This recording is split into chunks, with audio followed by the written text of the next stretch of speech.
গৌরীশঙ্কর মার্কেটে বাৎসরিক পুজো। গৌরীশঙ্কর মার্কেট ব্যবসায়ী সমিতির উদ্যোগে গৌরীশঙ্কর মার্কেটে বাৎসরিক পুজো অনুষ্ঠিত হলো। বজরংবলী হনুমানজি ও সিদ্ধিদাতা গণেশের পুজো এদিন অনুষ্ঠিত হয় গৌরীশঙ্কর মার্কেটে।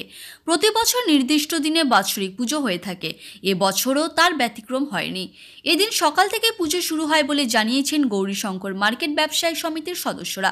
তারা এই বিষয়ে জানান, সকাল থেকে শুরু হয় পুজো, ঘটা করে অনুষ্ঠিত হয়েছে পুজো।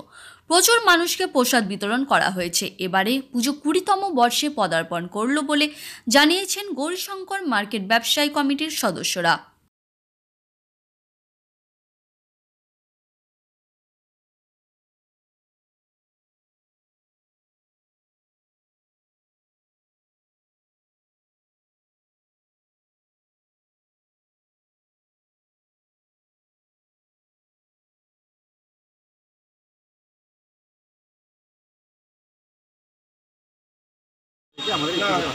আচ্ছা, আর এখানে আমরা ওই প্রচুর গরিব মানুষদের খাওয়ার দাওয়ার ব্যবস্থা থেকে সারাদিন পুজো গান থাকে। আচ্ছা, এবার কততম বর্ষ? কততম হবে? 20 হবে।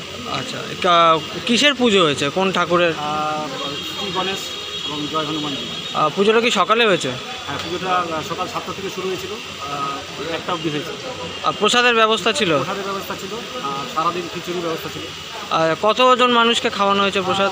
মোটামুটি 4-5 হাজার লোক হয়েছে। আচ্ছা, এটা আপনারা কি এই গৌরীশঙ্কর গৌরীশঙ্কর মার্কেট ব্যবসায়ী সমিতি থেকেই আমরা করি, প্রতি বছরই হয় আমাদের। আচ্ছা আচ্ছা, আপনার নামটা বলবেন? আমি সুভাষিস দত্ত।